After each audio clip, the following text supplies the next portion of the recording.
Eh bien salut à tous, bienvenue dans cette nouvelle vidéo. Bon vous voyez je suis pas dans mon décor, là je suis avec le frérot Antosama. Voilà, qui est pas très bien là, il est le frérot...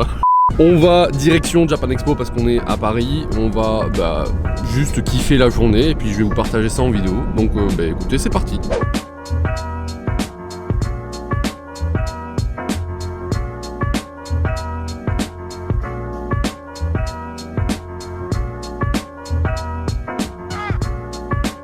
Il est 9h39 et il y a déjà beaucoup trop de monde. Voilà, c'est tout, c'est Paris. Bon, pendant cette marche interminable, parce que je sais pas si tu vois, mais il reste encore 2 mètres à faire, je t'invite à t'abonner, à activer la cloche, mettre ton petit pouce bleu et laisser un commentaire.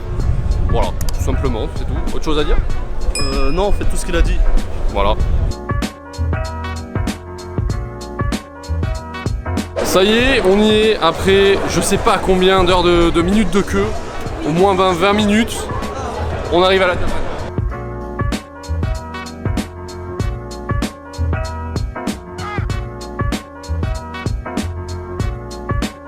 Bon voilà les amis, on est à Japan Expo, la queue a été très longue. N'est-ce pas Antosama?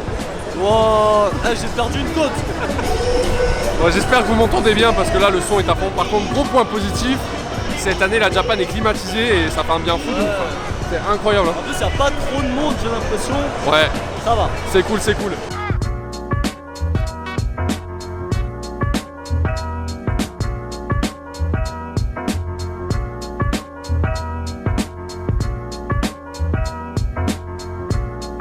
Les gars, je viens de trouver une dinguerie. Un One Piece, un espèce de One Piece magazine. Dedans, Boichi a fait un chapitre d'Oda. C'est incroyable.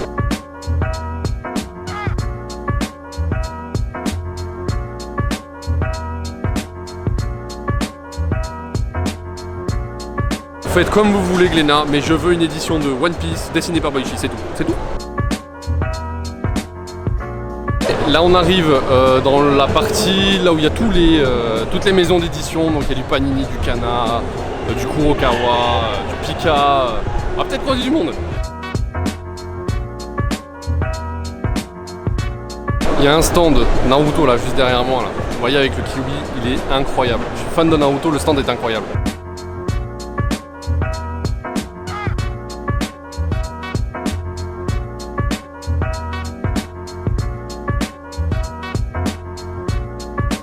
T'as vu ou pas? Ils vendent du gel douche Naruto. Non, je suis pas fan Naruto. Bon les amis, je vais vous laisser là, moi je vais aller faire quelques achats, on va profiter de la Japan avec Monsieur Antosama et on fera un débrief chez toi du coup, de ce qu'on a acheté tout ça. Allez c'est parti. Bien, alors du coup on est le lendemain de la Japan Expo parce qu'avec Anto après on a profité de notre soirée, on est allé manger au resto, on a fait un cinéma tout ça. Je vais vous faire un petit débrief de la Japan et puis après je vais vous montrer ce que j'ai acheté. Bon pour débriefer la Japan, très sincèrement c'était ultra cool, j'ai kiffé y aller. Par contre on n'est pas resté longtemps parce qu'il y avait énormément de monde. Je vous avoue que rester toute la journée pour moi c'est compliqué. Le seul point négatif que je dirais par rapport à la Japan Expo c'est qu'il y avait beaucoup de vendeurs exposants et les prix mais c'est n'importe quoi les prix. Franchement là j'ai fait quelques achats, sur 2-3 trucs j'ai peut-être dû me faire douiller, mais en vrai, sur les mangas tout ça, j'ai tout acheté chez les éditeurs parce que moi je sais que les prix sont respectés, mais tout ce qui est figurines, tout ce qui est produits dérivés, tout ça, c'est vraiment ultra compliqué et c'est ultra cher. Donc en vrai, cette Japan Expo plutôt positif, il y a eu aussi le stand Crunchyroll qu'on voulait faire avec Anto, mais malheureusement il y avait trop de monde, la queue était énorme et on n'a pas pu la faire, alors que le stand, d'après ce qu'on a vu sur les réseaux, était incroyable, mais bon écoutez, tant pis, c'est comme ça, on n'a pas pu faire grand chose au final parce qu'il y avait beaucoup de monde comme je vous l'ai dit tout à l'heure. Mais j'ai fait quelques achats, et du coup j'ai acheté le tome 33 de My Hero Academia, que j'avais pas acheté du coup, que j'en ai profité pour l'acheter là-bas, et je l'ai lu ce matin du coup, et putain quel tome incroyable, mais je vous en ferai un retour dans ma prochaine lecture manga. Et du coup, à l'occasion, Kiun m'a offert ce petit truc là, tu sais, à coudre sur les vestes, qui est plutôt pas mal.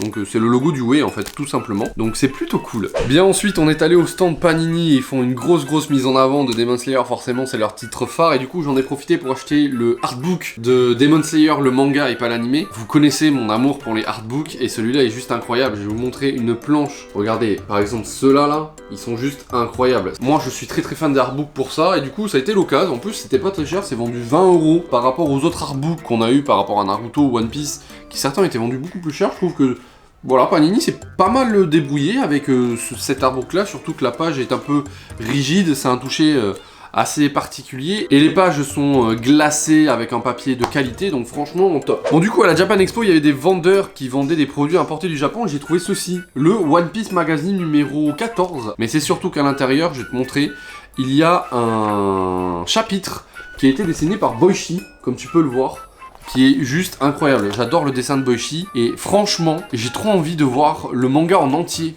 dessiné par Boichi parce que c'est des planches incroyables, je vais te montrer. Alors attention, ça va spoil pour ceux qui voient pas One Piece. Hein. C'est l'arc Enies Lobby, c'est le combat de Nami contre, j'ai oublié le nom de la gonzesse. T'as des planches comme ça, dessinées par Boichi, qui sont incroyables. Donc du coup, j'ai craqué, j'ai acheté ça 20 € parce qu'en vrai, ça coûte 1190 yens. Donc je crois que c'est à peu près 10 ou 12 €. Tu rajoutes les frais de port, tout ça machin. En vrai, 20 €, c'est quand même assez honnête. Et pour terminer, comme tout otaku qui se respecte, j'ai acheté une figurine et franchement la figurine que j'ai trouvée, je pense que j'ai fait une bonne affaire. C'est cette figurine de Ichigo. C'est très très rare de trouver des figurines de Bleach, encore plus de Ichigo.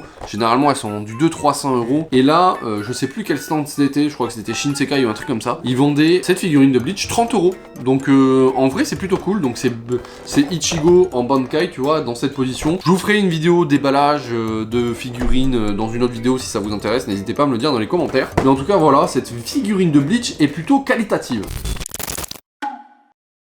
Voilà mon ami, c'est tout ce que j'ai acheté à la Japan Expo. Comme je t'ai dit, c'était quand même assez cher. Donc voilà, je me suis calmé sur les achats. J'ai plus fait des achats de mangas d'occasion ou de figurines dans Paris. C'est le sujet de la prochaine vidéo que tu verras la semaine prochaine ou la semaine d'après, tu verras, parce qu'on en a profité d'être à Paris. Enfin en tout cas en Tosama, on a profité pour me montrer toutes ces boutiques d'occasion, toutes ces adresses et tous les endroits qu'il aime bien faire sur Paris. Donc j'en ai profité pour faire une vidéo, tu verras, ça sortira la semaine prochaine sur la chaîne. En attendant, si c'est toujours pas fait, tu t'abonnes, tu actives la cloche, tu mets ton petit like et tu mets ton petit commentaire. Voilà, si toi t'es allé à la Japan Expo, ce que t'as acheté et où t'as douillé. Et puis je te dis à très bientôt pour une prochaine vidéo. C'était Jérémy Sensei, bisous. Déjà